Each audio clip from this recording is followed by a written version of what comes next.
Emmy Award-winning journalist, television personality, author, producer, philanthropist, and girls empowerment activist, Shaun Robinson is a true role model. I've experienced a relationship with Shaun through her personal foundation work, the Shaun Foundation. I've witnessed her excellence on television and in movies, and I'm thrilled to have a conversation with her now.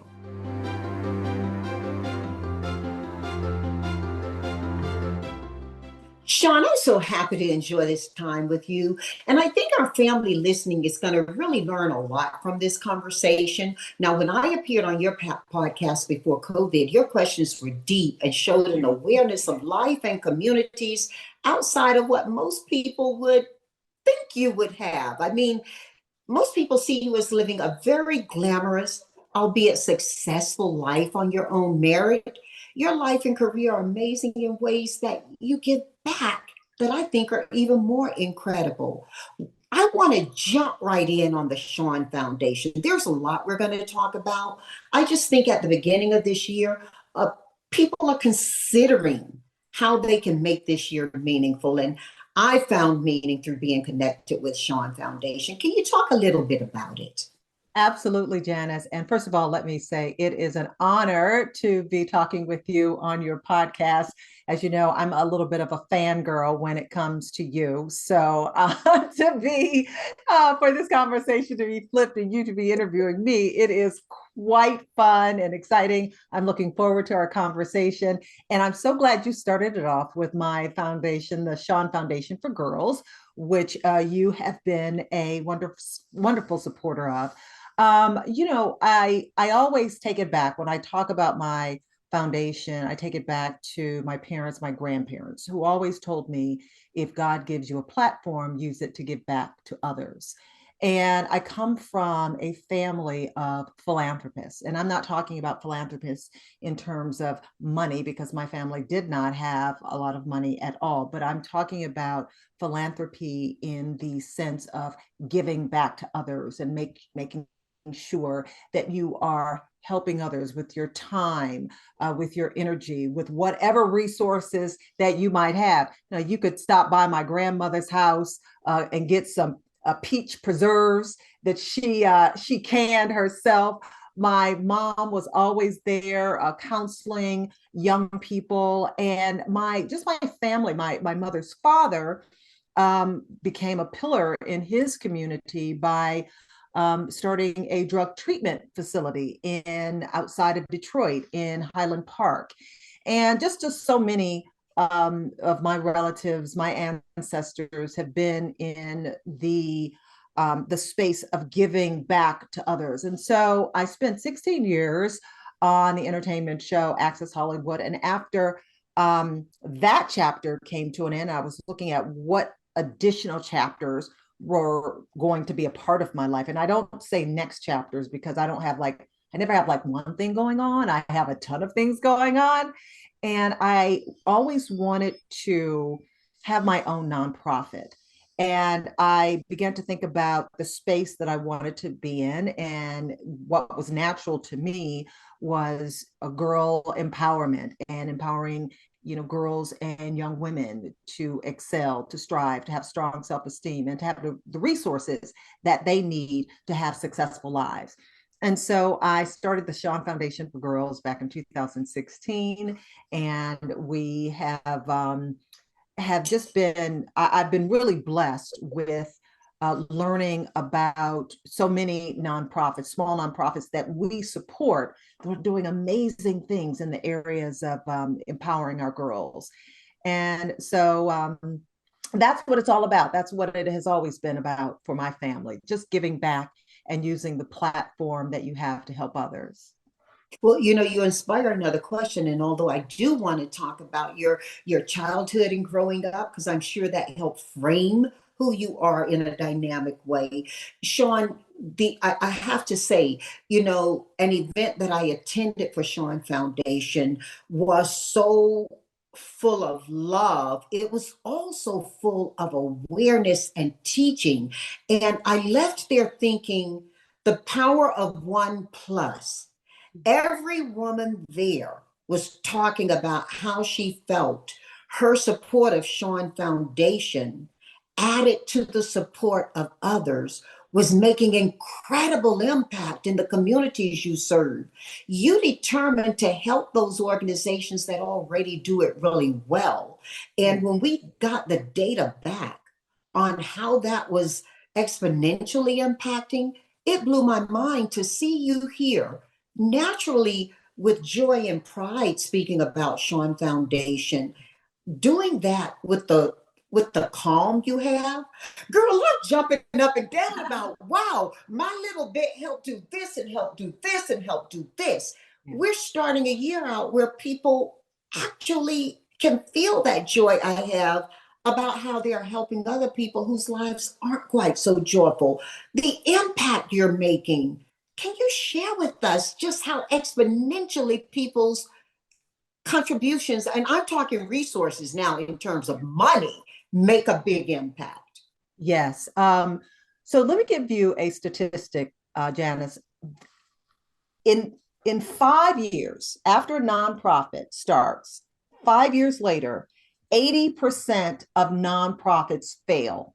Okay. Mm-hmm. And the reason that they fail is not because they don't have the desire, that they don't have, the plan, that they don't know exactly what they want to do, but they fail because they don't have the resources to continue their mission. That's it.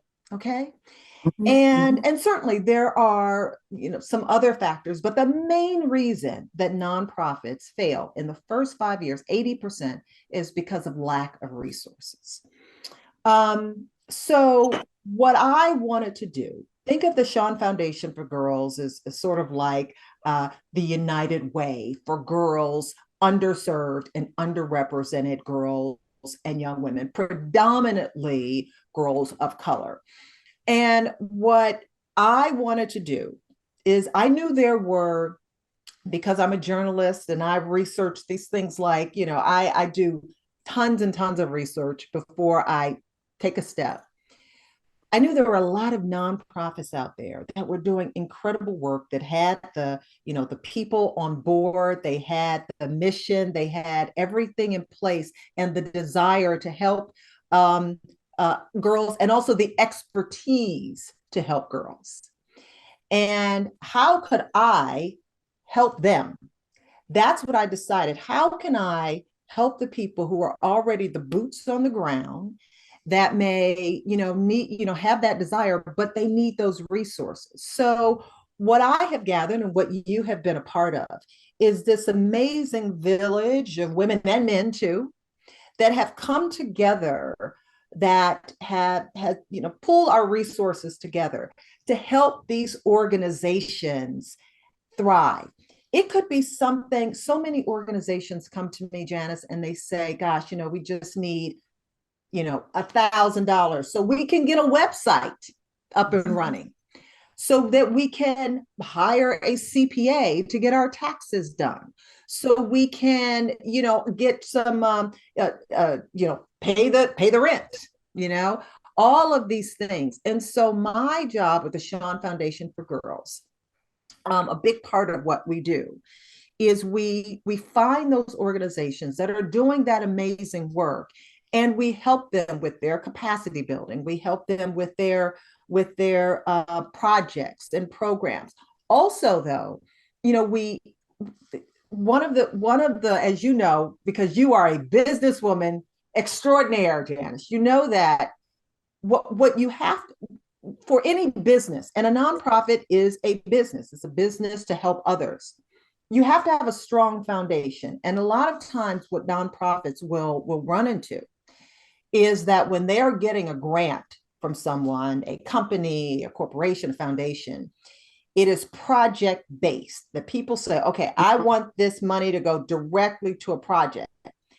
And the toughest thing for nonprofits to get are unrestricted funds. Okay. And unrestricted funds, and you might have, Mackenzie Scott has recently given a number of unrestricted grants to incredible nonprofit organizations. And the reason unrestricted grants are so important is because they help the infrastructure of the business. They help, pay the light bill. They help get the IT running. They help with those things that you need to make a strong nonprofit.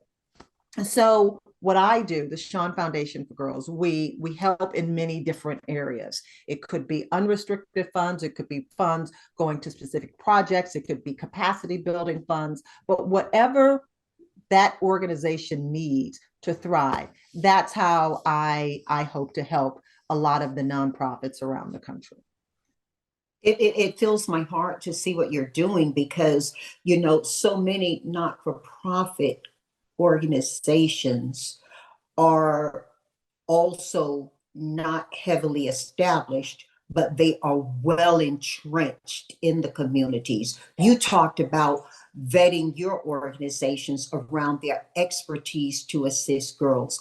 They are assisting girls. They're also assisting people unique to the communities they live in. And so it blew me away that $1,000 given to Shaun Foundation can do $10,000 worth of work. And it really blows me away. I could talk forever about it.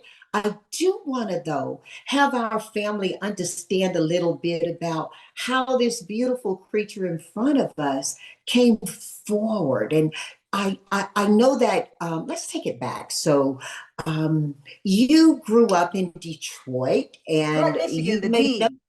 Yeah, you may know that I had the privilege of guest speaking at Cass Tech, and I was blown away with the excellence of that school. Not just the people who've come out of the school who we know about, but the impact of the school on the world in ways we don't know about, and especially unique to Detroit. You attended there, and I imagine that along with the guidance of your parents, pretty much impacted the ideals that you've just been expressing that are being fulfilled by your work outside of how we know you as a professional.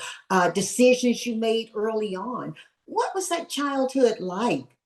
So thank you. I'm so excited to learn that you went to my alma mater, Cass Technical High School, to speak. CT. You've been so good to me. Hey. That's Cass Tech was Cass Tech High School was or is a magnet school. So you had to have a certain grade point average to get in. I come from the northwest side of Detroit, Michigan. My parents have always emphasized the importance of education. My father worked for the health department. My mother worked for the city water department, blue collar family. And, they always taught me that it was, education came first and it would open the door to so many opportunities. So I got into Cass Tech and there were 4,000 students at Cass. That's how big the school was. Right. And there were 1,000 in my graduating class. And so I went there and we had to pick curriculums because it really was a college prep high school. So we had curriculums. My curriculum was performing arts. Okay. So we did, we put on plays. We did, anything that was related to the arts was, was part of my curriculum that I took. And I remember going, I remember the first day in homeroom class. It was our first day, ninth grade. We're ninth graders.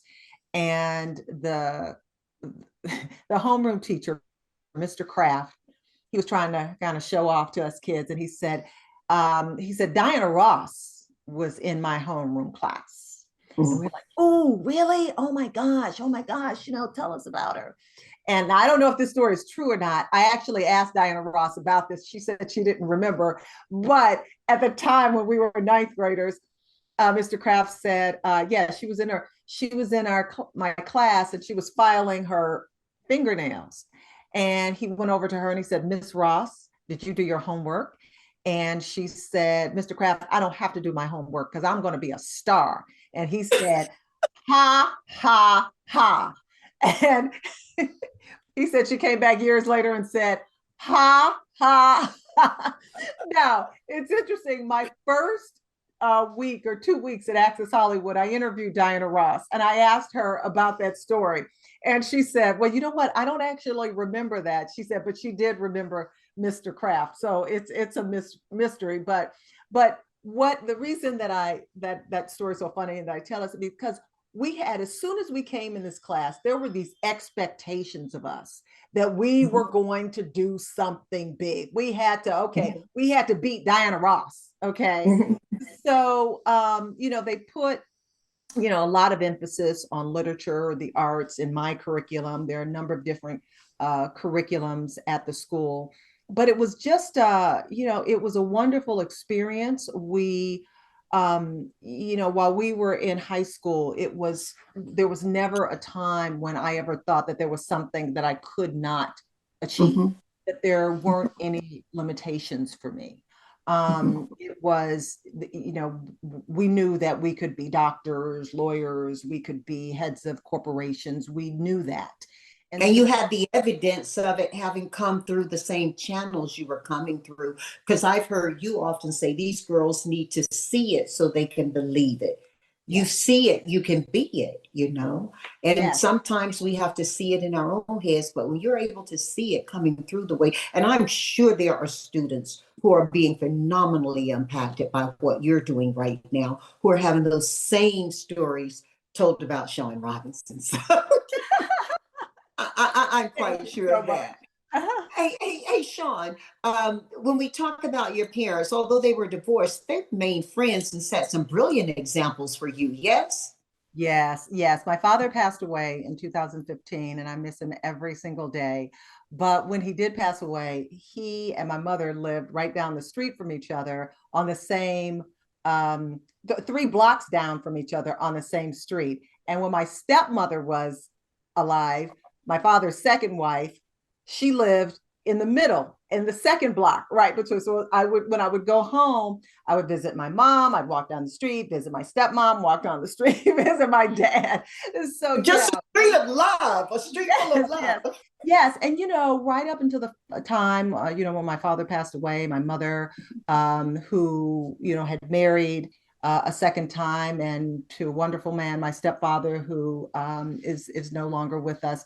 But everybody got along. My father could come down to the house with my mother, my stepfather, no drama. My mother would take care of, and still today is very, very close to my stepmother's son, who is also my father's son. I mean, I live, I'm in a family where all the steps get along. So it's always kind of interesting when I hear all this step family drama, because I did not have that.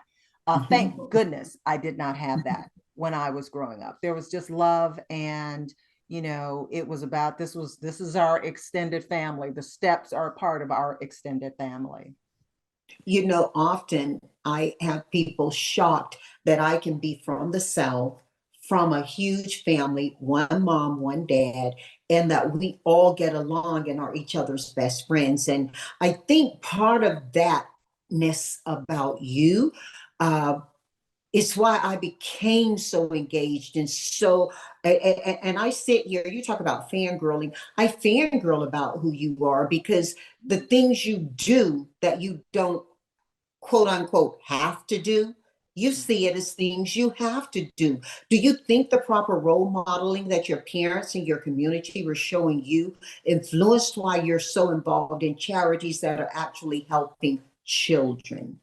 Yes, and I go back to what I said earlier. My parents just expected you to be involved in helping the lives of other people. I mean, just even to this day, it's it's just like the air that we breathe. And so when I run into someone who has no affiliation with any kind of charity, doesn't do any charity work, hasn't thought about charity work, I go, okay, maybe this isn't the conversation for me.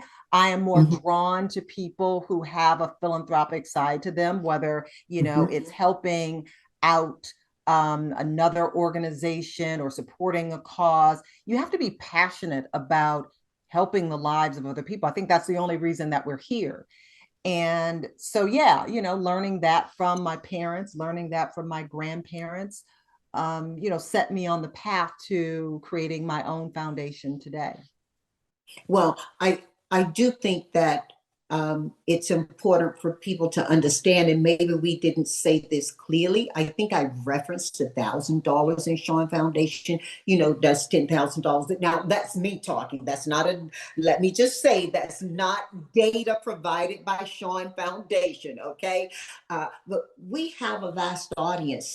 We call our family, and I think it's important for them to understand that $2,500 to Shaun Foundation can go a long way. They don't have to be the $50,000, $100,000 checks, although they are very welcome. You've created a foundation that individuals can be a part of without having a corporate stamp of approval behind them that brings the big numbers. Yeah, and I'm glad you brought that up about, and you've even sort of given me a new way to explain how our impact affects other organizations. Because, I go back to what I said about these organizations. I think sometimes we're living so up here that we Mhm. forget that there are people who $500, $1,000, that makes a big difference to their operating budget. Okay. It Mhm. makes a Mhm. very big difference. And, even when organizations come to me and they want me to give them a grant, I look sometimes, I do the work, I do the research, and I'm like, gosh, your website needs some sprucing up. Okay. What are your financials in order? And we're talking about people who, once again, these are boots on the ground people. These Yeah, are, people who have $500 might be an outside audit for them to help yes, them make sure they are operating effectively, or right. or they are operating in line with regulation. Absolutely. And so just learning, helping them learn about IRS rules. I mean, I still learn about Mhm. rules today. And I've had my foundation for over 5 years, and I still learn about rules that I did not realize. And I fortunately have a team that helps me, but a lot of people don't. So Right. when you talk about, a certain amount, can $25 donation to the Shaun Foundation for Girls make a difference? Yes, it can make a difference. I mean, think of it this way, Janice. When you give $100 to the American Cancer Society, that $100 has not cured cancer, but it is the community of support, the mini $100 that the American Cancer Society gets, that allows them to do the research and helping to develop medications and treatments to help and get education out there for people who have cancer. So you think of it that way. Will $100 change the world? Well, yeah, if we're all doing our part to change the world, it will. And if on my website, on the Shaun Foundation for Girls.org website, if you give us $500, or I'm sorry, if you give us $5, if you give us a $5 donation, you get your name on our website in our village of superstars, because you are a superstar to me because you took the time to write a check. So yes, any donation at all, we take it. We're glad, and we list you as one of our. Oh my goodness, girl, you are building beaches from grains of sand. I just think it's amazing, and your book, Exactly as I Am, like you, is beautiful. And I don't just speak the physical. I'm talking about that inner person you're sharing with us right now. Shaun, how did your book come about, and what made you need to share those amazing messages in book form? So, my book, Exactly as I Am, came out in 2009. And so, if you think about back then, social media was not the way it is today. Okay. I would get letters, written letters at the studio where I was working about from girls who are asking, are the stars that they see on TV as, beautiful as they look on the screen, or are they as perfect? Are they as skinny as they, just all of these Yeah. messages that these girls get. And so I thought I would use my access, if you will, to celebrities to talk to them about, what has been the true path to self-esteem for them. And it doesn't come from how much money you make. It doesn't come from how pretty you are. It doesn't come from anything other than, as Oprah said in my book, you are valuable because you were born. Okay. Mhm. And Mhm. God made you special. And there's something unique about all of us. So that's like one portion. The celebrity interviews are one portion.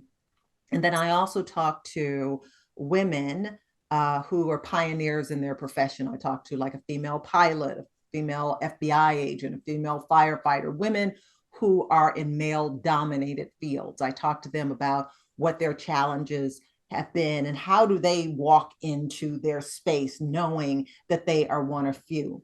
But the real heart and soul of my book, exactly as I am, are the girls, are the teen girls that I talk to around the country. I held these task force groups around the country of girls talking about their feelings of self-esteem and why they feel like they can't measure up. And I remember talking to this young girl.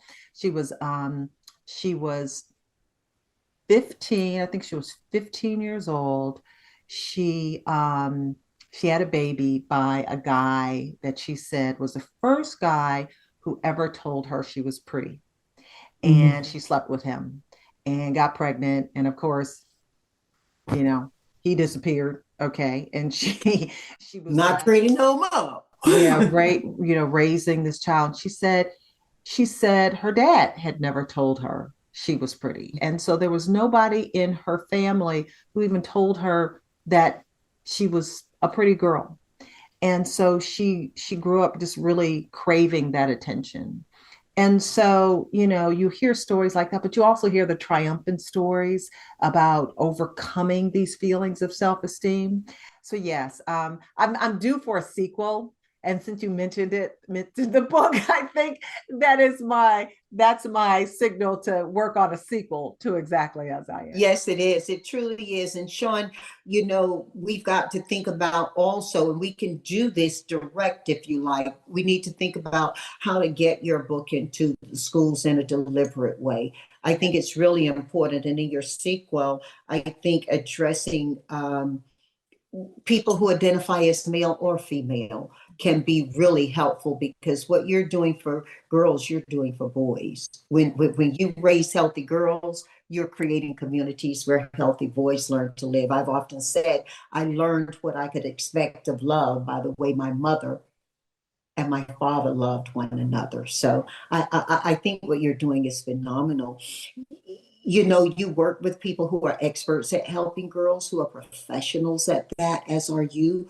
What are some of the challenges you think that are different struggles for girls today than they were when you were at Castech? We won't even go back to when I was in school, way back. Just Yeah. when you were at, what are the, I mean, their issues may be the same, but their struggles are Mhm. different, whether it's social media, devices, finances. What's the difference? What are you seeing? Yeah, I would say,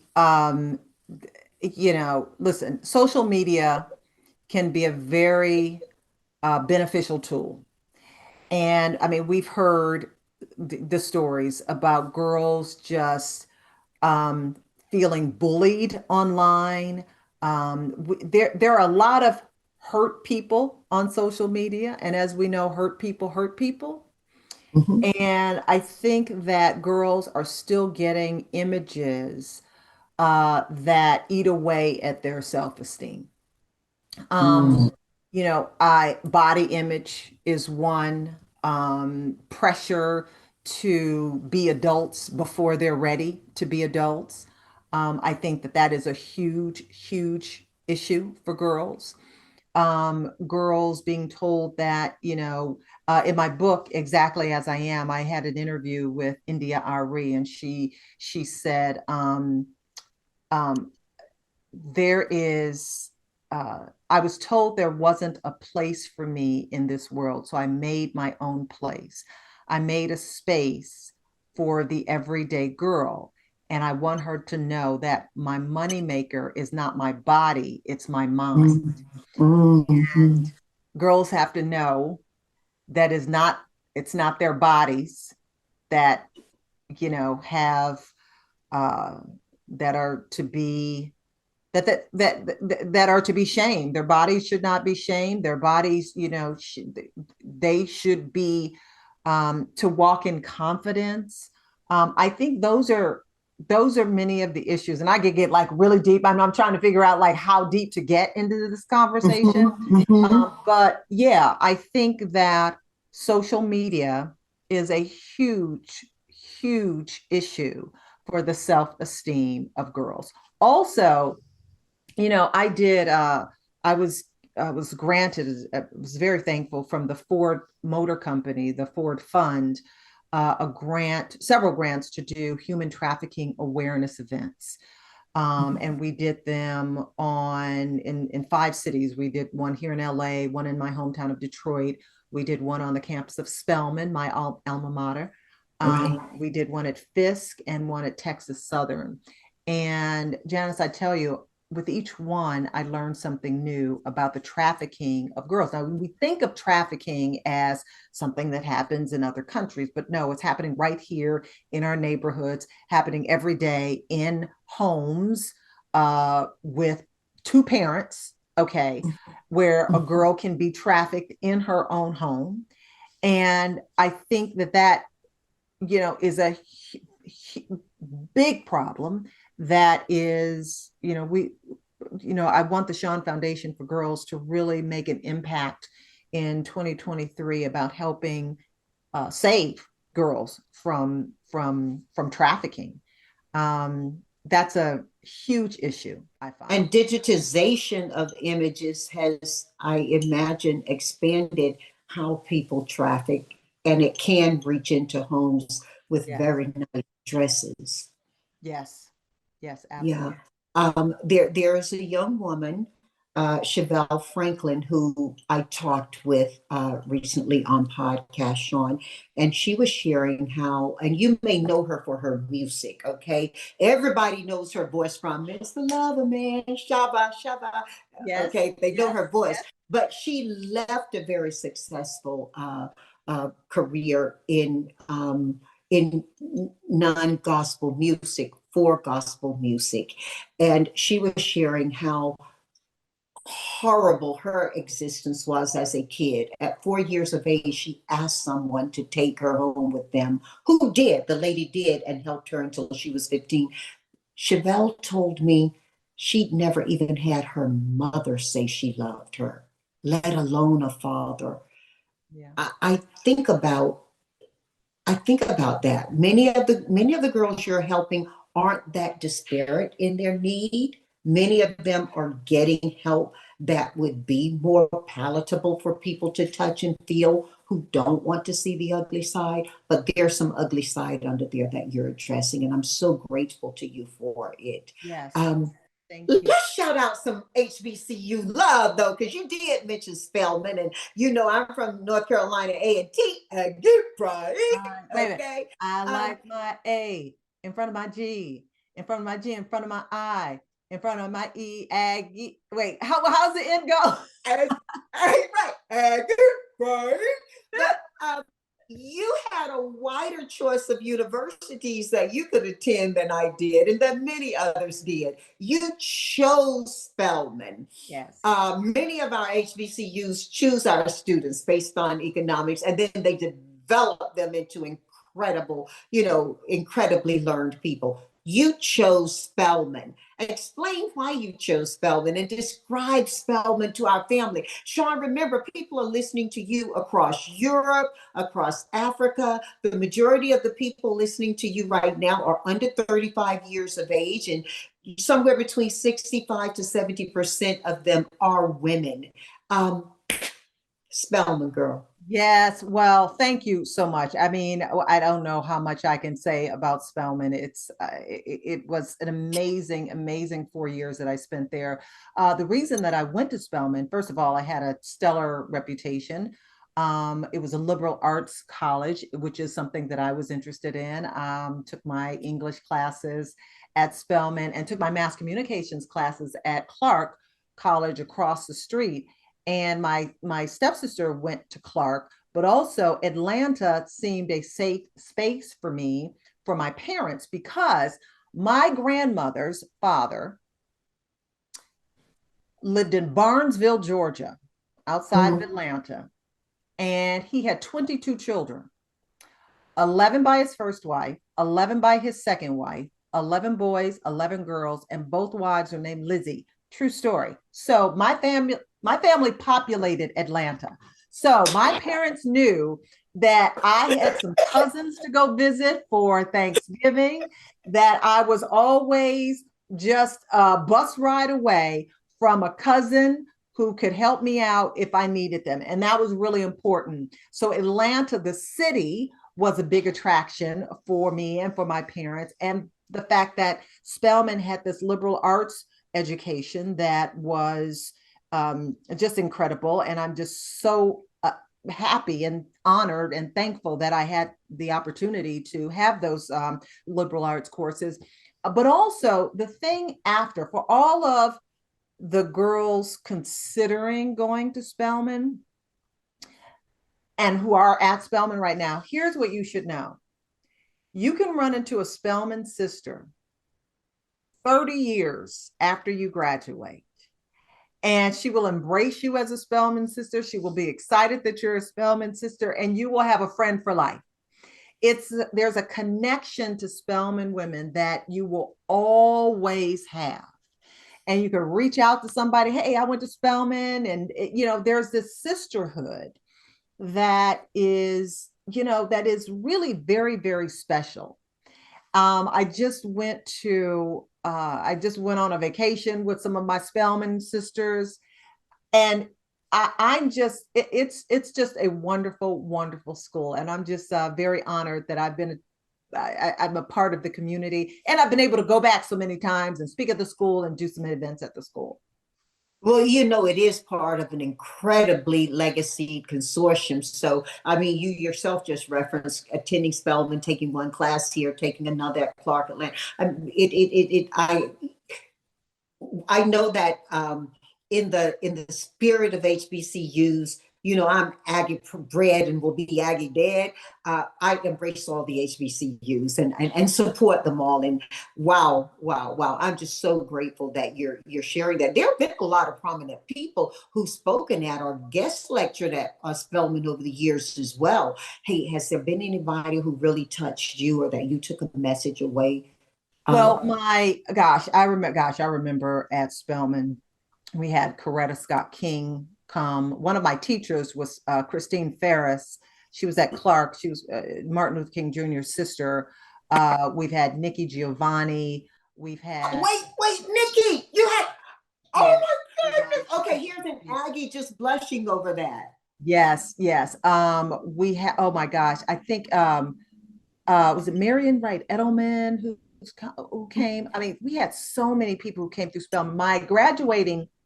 The person who gave us our commencement speech, our commencement speaker, the year I graduated, was Miss Cicely Tyson. My friend B. Michael's muse. B. Michael. Yeah, B. Michael is a dear friend of mine. His muse. Yes, Cicely. Yes, Miss Cicely Tyson. Absolutely. And and I had a chance to interview Miss Tyson, years later. And I reminded her, I said, yes, you are a commencement speaker. And she was I just remember her just being so regal. And we were sitting there in Sisters Chapel, and there was Cicely Tyson giving us our commencement speech. Yeah.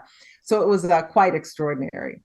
We were at dinner one night. I forget the restaurant in New York. We had several occasions to dine together, and all through B, my friend, B. Michael. And I remember saying, "Oh, I've got to tone myself down because I'm one of 11 kids from the South." When you're from the South at the period of time I grew up in that neighborhood, Shaun, you're going to be yelling anyway, right? We're just loud, right? And then one of 11, you get louder. And I said, let me just tone myself down. And she didn't speak above a whisper at any time that we were in a personal. I don't know what you experienced, but she was very soft spoken, very, very dynamic and profound. And she turned to me and she said, "Why would you tone down what you're saying when you speak so importantly?" Wow.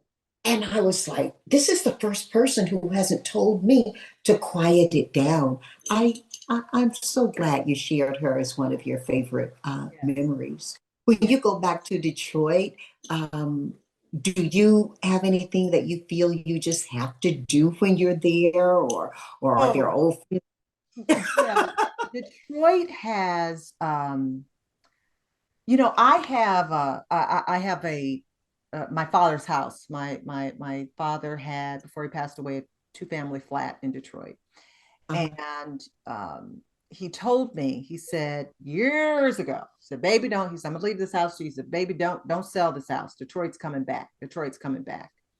Oh boy, I'm saying, when I see the renaissance going on in my city now, it's absolutely extraordinary. I mean, I just drive around with my friends and my cousins and my mom. We just drive around downtown and just on the east side. I mean, there are like all these new restaurants. We just love to try new restaurants, Black-owned businesses in all parts of the city. And we grew up. When we grew up in Detroit, it was common to see Black-owned businesses, in Mm-hmm. the city. And so you knew that you could become an entrepreneur. Mm-hmm. So I just love going home. I love, now my blood has thinned. I'm not crazy about the cold, but I But just you do like, get to dress cute. You do get to yeah. dress cute. I bundle up, and I always go to church when I'm there. And so it's just, and I just have, tons of friends there. So it's just always nice to be back home. And I still consider it home. I'll say, "Oh yeah, I'm going home to Detroit." Because I'm a Detroit girl, born and bred. When I'm around LA, I wear my Detroit versus everybody sweatshirt. I'm just always repping the D. So yeah, it's a wonderful city to be from, and it's a city that built America with the car industry. So yeah, I'm very, very proud to be from Detroit. I think Detroiters, especially Motowners, and my sister and my brother-in-law were Motown. I think that Detroiters also helped give the world some of the best images of who America is. And at a time when we didn't really see that ourselves in terms of race relations, but we still had this beautiful music being put out of Detroit and this culture that was being shared to the world. I think Detroit is an underappreciated city, you Yes, know? yes, yes. Definitely underappreciated. However, I got to tell you, every week I get calls, texts, emails from people asking me to sell my dad's house. And they're not Hmm. coming from individuals, these are corporations that are calling Right, right, about, because right. they're like buying up these properties in Detroit, either to rent or refurbish and Right, resell. right. So, word's out that Detroit's the Yeah, place. and also when you think about the repatriation of manufacturing and goods and products Yes. management, Detroit is key for that. I mean, let's not forget its geography is very healthy for international commerce and for the manufacture of domestic goods. So Yes. I think Detroit is not long before it will have a resurgence, maybe not necessarily from the auto industry, but definitely, I think it's on the up. Yes. Yeah. Yes. Hmm. How about those birthday parties your mama used to do? Well, my so pre-COVID, mom and I and my sister-in-law Carolyn and sometimes my other cousins, we would just go travel the world. We've been all over the country. My birthday's in July, right in the middle of summer. So we would just, Greece, Italy, Spain. We went to South Africa. The year of COVID, 2020, we were supposed to be going to Brazil, and obviously that was Yeah. canceled. So, we started to do my celebration either in Detroit or LA. And, so yeah, for me, birthdays are, listen, I remember interviewing, who was I interviewing?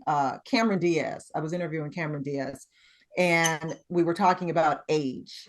And because we're in a business where a woman's age, you used to be able to hide your age. I remember when I first got to Access Hollywood back in 1999, I would I would tell people all different types of ages and whatnot. And so Cameron Diaz said, well, I'm going to celebrate my age because the alternative is dead.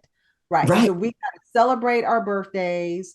You don't have to tell what birthday it is, but just celebrate it and just be happy that we're still here. And I got to tell you, we have to, we just have to grab every little piece of joy out there, because it's easy with so many things going on in the world today to become depressed.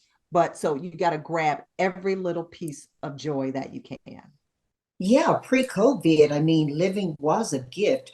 Post-COVID, I think many consider it a deeper blessing. And so, absolutely. And if you are from African American or diverse populations, uh, getting to a healthy age is it's quite an achievement for many of us, given the things that happen. But you celebrate birthdays so beautifully. It's just wonderful for people to hear your messaging about why that's so. I want to talk a little bit about TV though, Shaun, because I you got to tell us. Do you remember the moment you got the phone call telling you that you got Access Hollywood? Was anybody with you? What was that day like for Well, you? yeah, I remember I was a reporter anchor in Miami, Florida. Yeah, I was a local news anchor, and I had always wanted to be on a national entertainment show. Now, remember, this is pre social media, this is pre Twitter, YouTube, all that. We didn't have social media back then. So, really, the concept of being on a national show meant you had to be on a national show. Otherwise, Mhm. nobody could see you. Mhm. And so I had started my career in Detroit, Michigan. Actually, I really started before that when I was at Spelman. I was chosen to do a talk show on, I think it was cable channel 17. Now, this isn't cable like Right. HBO cable. This is like Wayne's World cable. Yeah, yeah, yeah, yeah, yeah, yeah, yeah, yeah. And so, but then I went home to Detroit. I was at a television station there for 4 years. Then I went to Flint, Michigan, and I was there for 2.5 months before the news director told me that I probably wasn't going to make it in TV. And then, so right after that, I was there, just like I said, 2.5 months. And then I got a job in Milwaukee, Wisconsin at the ABC affiliate. I was a medical reporter and anchor, and hosted a talk show in Milwaukee. Then went to Austin, Texas as a reporter and anchor, and then Miami. And, throughout that time, I was telling people I wanted to be on a national entertainment show like Entertainment Tonight, and there just weren't, I think first Entertainment Tonight was like the only show. And even my agent back then said, oh no, there aren't that many slots for Black people and Black women. So don't even try, just stay in local news. Don't even try to go on a national show because there just aren't that many slots. And so I'd come back to the television station in the middle of the night and put a tape together, like a 3/4 inch tape, big tape, Mm. resume tape, and then send it out to the different headhunting firms and different shows. And then I remember I was in Miami at my apartment, and I got the call that I had gotten Access Hollywood, and I was the first African American anchor, not the first African American at the station, but first African American anchor there at the show. And then, it was like all my dreams had come true. It was Mm. finally all the hard work that I had put in finally paid off. And then there for 16 years. And I think at the time that I left, I don't know if there was anybody else, but at the time that I left, I was on one entertainment show straight through longer than anyone other than Mary Hart. So Mhm. so yeah, it was a very long road, but fun, ups and downs, but a lot of fun. And a lot of work ethic. I mean, I want to know what it meant to you when you won your Emmy for your live coverage of a grand night in Harlem. Now, listen, girl. Yeah, yeah, yeah. Certainly, my family, I'm talking my blood family now, John and Aretha's children, okay? We were rooting hard and we were deliriously happy that you were actually awarded for what you had so beautifully earned. Um, Obviously, it must have been meaningful, but after all the work you had put into journalism up until that point, it had to have a really special meaning for you. Yeah, it's something that is always attached to your name, Emmy Award-winning journalist. So that's something that I will carry with me for the rest of my life, and it signals an accomplishment. It's once again, it's a lot of hard work, and it is um, I'm just really thankful that I had and still have this opportunity to just tell stories about cultures that don't get that type of recognition. And at the time that I won the Emmy, and what I remember actually, there are two things that I remember unpacking. One was my Emmy when it actually came, because they actually have to mail it to you. And the other was opening up the box with my book after I'd written my book and Mm, my book was first published. And so mm. opening up the box and seeing my book published for the first time, I was like, oh my God, I literally was like almost in tears. And then another time was the Emmy, opening up the box and just holding up the Emmy and just being really proud of that. Well, Shaun, you don't know how many people are impacted by what you do and how many people truly get uplifted by the work that you do. So, girl, you mentioned one time that you were inspired by Beverly Payne, true pioneer in Detroit television. Tell us about her. Did you ever get the chance to meet her? And I never got a chance to meet Beverly Payne. When I went to Catholic school, St. Cecilia's Catholic School on Detroit's West Side, and my grandmother's house was just a few blocks down from the school. So oftentimes I would stay at my grandmother's house, spend the night there to walk to walk, and we could walk to school. We could be 8 years old and walk 4 blocks to school by ourselves. Mm, mm, So as you mm, know, it was a long time ago. mm. So yeah, and so A when I long history ago. A long history ago. long history ago, Mhm. yes. Um, and I remember, I was watching my cartoons, and after 6 o'clock, my grandmother would turn on the evening news, and I would see this woman, this Black woman, who I knew was different because she looked like me. Mhm. And Beverly Payne was the first African American anchor, I think, in Detroit. Could have been Michigan, but she was a pioneer in television news. And it was Beverly Payne. And I just remember just sitting there being mesmerized by her, just looking at her on TV, and just not like my little, 6, 7, 8 year old self didn't realize what it was about her at the time. But I was just sitting there. I was just like, just kind of looking at her. And I never met her, but she was the first person who set me on a path to becoming a journalist. Mhm. And there are so many, I just still, today, I still, meet so many young women, older women who say, grew up watching you, and you helped me realize that I could do it, that it was a possibility for me. And so that's one of the things with with my foundation, that I hope to have girls see themselves and know that they can do it. Even if they don't see somebody who can do it, they know that they can do it. You're right. For me, it was Jet Magazine, Sepia Magazine, and I'm talking your mama's media that she would have seen as a girl, right? At 70 years of age, I was reading the magazines that the Georges would bring in on the trains, and because they weren't sold in the stores in my small community. And I remember Yvonne Burke being on the cover. And when I came to LA and I actually got to meet her and subsequently became friends with her, I was blown away. It did something for me that achieving just on my own could not have done. And I think that's the connection that you're making for people right now. Yeah, I really appreciate it.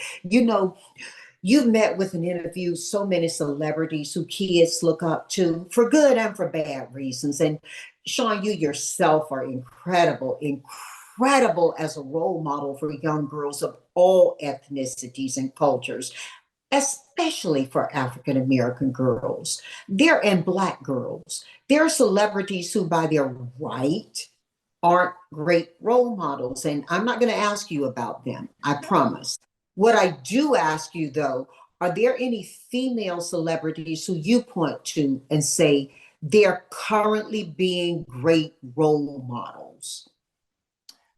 Let's see. Well, I mean, I look at somebody like, Michelle Obama, and I know she's not, not in the sense of like artist or actors or whatnot. But I look at her because she has overcome some incredible challenges. I like her message of giving back and empowering girls and young women. I find that to be, like I said, that's my North Star right there.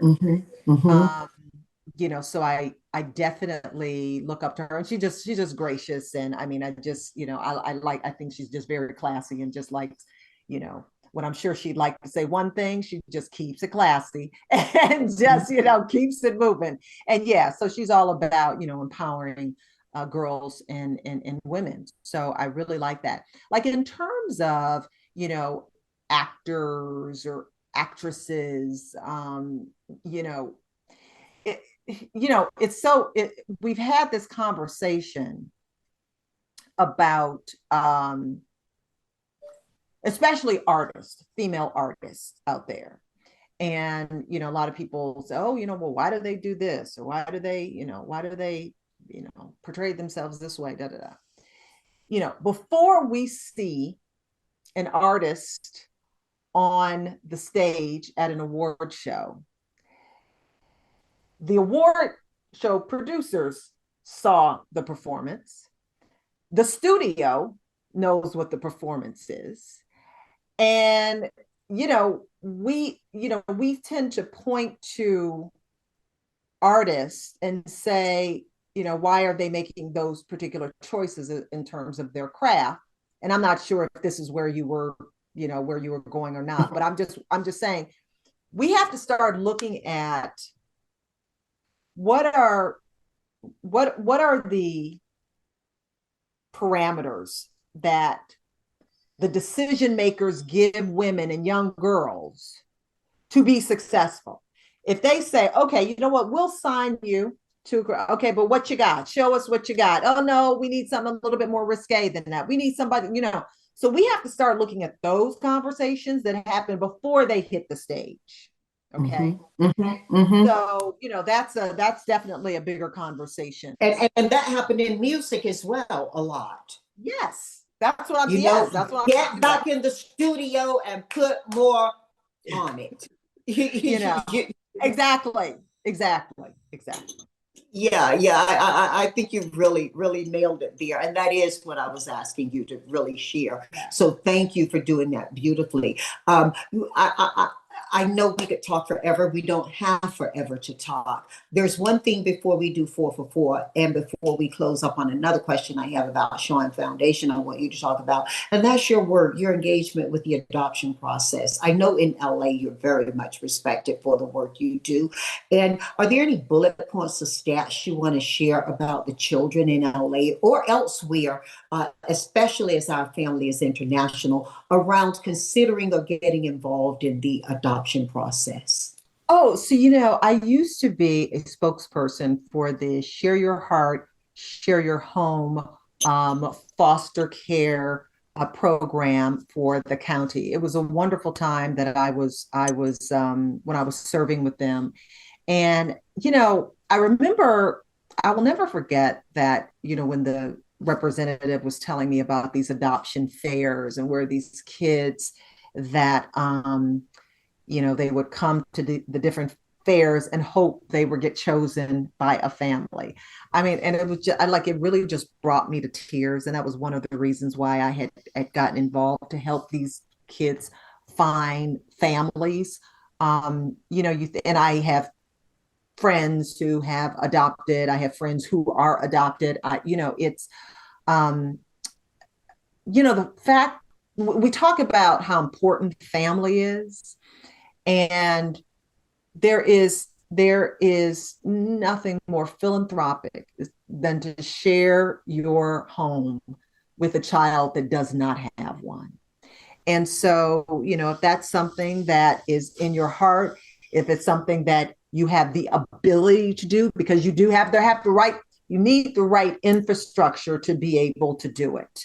So, I encourage anyone who is considering adoption to, just to reach out and see what the process is like, ask other parents who have adopted, and who knows, there might be a very special bond there one day. Yeah, you share your home today, they may own their home tomorrow. Yes, You know, yes. I think it's beautiful. Hey, Shaun, if I'm your fairy godmother, who do you want me to bring as a guest for you to talk with on camera, who you've not talked with?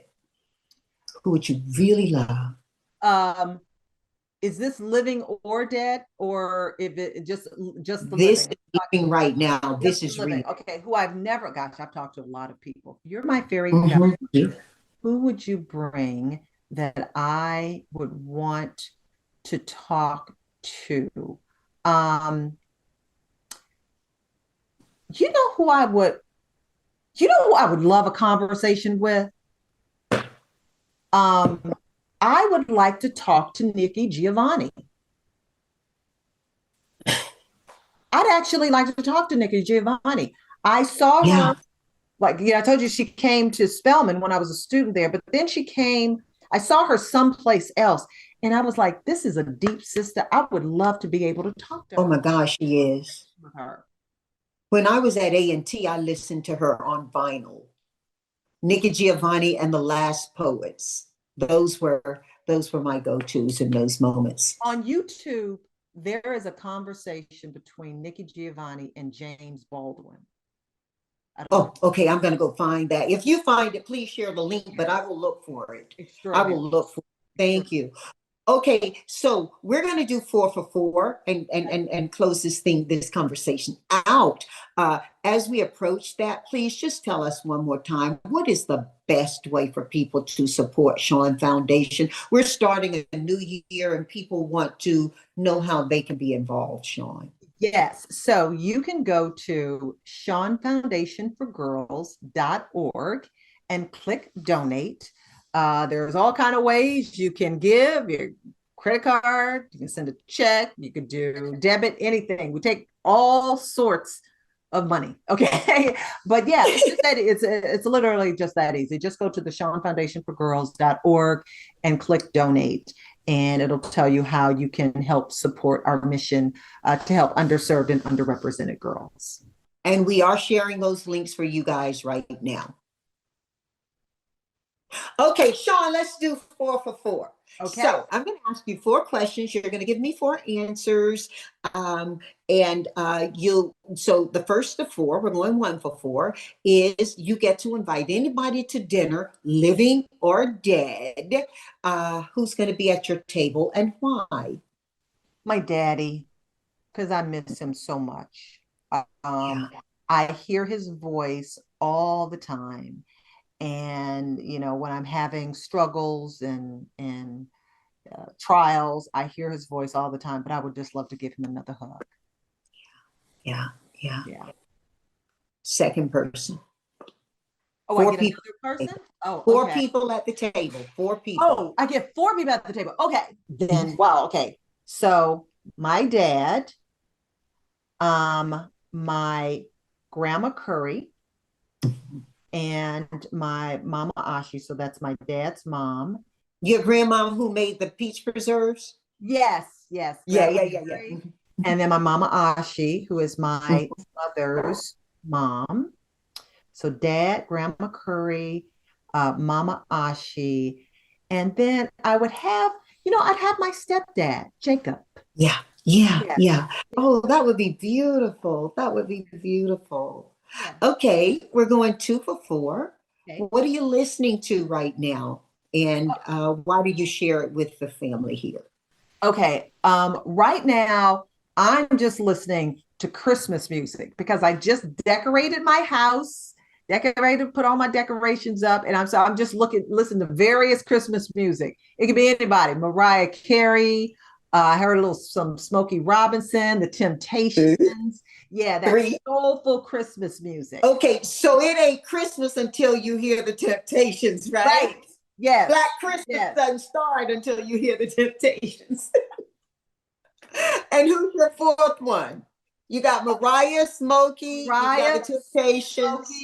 Smokey. Okay, who sung is it Chestnuts Roasting on a Nat King Cole. Nat King Cole. Nat King Cole. Done. Paid in full. Okay. What books are you recommending to our family to read and why? So, okay, well, you can always read Exactly As I Am. Okay, pull that one out. Okay, I'm reading Cast by Isabel Wilkerson. Yeah, extraordinary writer who won the Pulitzer Prize, not for this book, but for another book. So Cast is another one. Atomic Habits, and oh my gosh, I cannot remember. I'm going to have to see who the author is. Atomic Habits. Atomic Habits teaches you, the habits that can bring you success. Okay, the habits that can bring you success. Maybe somebody can Google that right quick and tell me who wrote Atomic. James Clear. Yeah, James Clear. Atomic Habits. Okay, so we have Cast by Isabel Wilkerson. We have Exactly As I Am by Shaun Robinson. We have Atomic Habits by James Clear. Oh, and Michelle Obama's new book, The Light We Carry. Yeah, fantastic. That's fantastic. That'll kick a year off like nothing, huh? Yes. Okay, we're going 4 for 4, Shaun. Okay. Here we go. All right. Give us, this family, 4 pieces of the best advice you want to share with them. And if it's advice given to you by someone, pay homage and tell us who it was. Importantly, why you think this is important. Okay, so number 1, as I mentioned, I always hear my dad's voice. And when I get overwhelmed, which is quite often, my dad will say, babe, take it little by little. Just take it little by little. And then what happens is I stop, I kind of reset, and then I just, I'm not going to clear all the papers on my desk, but I can clear one. Okay. I can just tackle one of them. So that's what I do. Oh my God, Shaun, your dad's saying take it little by little. I know you realize this. It bears saying out loud. Shaun Foundation does that. You take little by little and you get it. Yes. Yes. Mm. Yes. Little by little. Mm. And you know, Dad gave so much advice, another piece of advice, because I live by his daily advice. Another piece of advice Dad gave me, and I wrote about this in Exactly As I Am. It says, baby, a setback is a setup for a comeback. A setback is a setup for a comeback. And that kind of speaks for itself. You know, you think you had a setback, but then it just may take you a minute, get yourself together and, you know, start gearing up to get yourself back in the race, you know, whatever that race is. I love that it. Race isn't against other people. That race is within you. Yeah. I love it. Yes. I love it. So that is a piece of advice. Well, okay. So here's a piece of advice that I give my friends, especially my girlfriends. And the reason I am mentioning this one is because they always come back to say to me, Shaun, you were right about this. 100% of the time, they say, Shaun, that piece of advice is spot on. Okay, and it's this. This is advice. Never believe the picture. Okay? Oh, wow. Let me tell you something.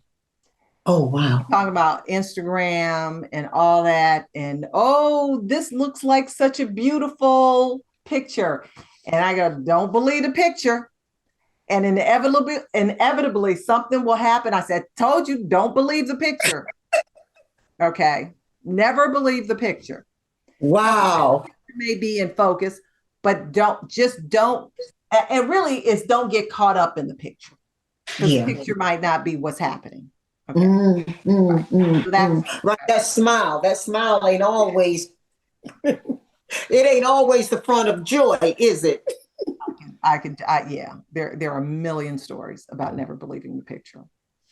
And you know, let's see, I would say, I'm going to go back to that advice that Oprah gave me in Exactly As I Am. Exactly As I Am has a lot of advice, and it is, you are valuable because you're born. You don't need validation from anybody else. Nobody has to give you validation.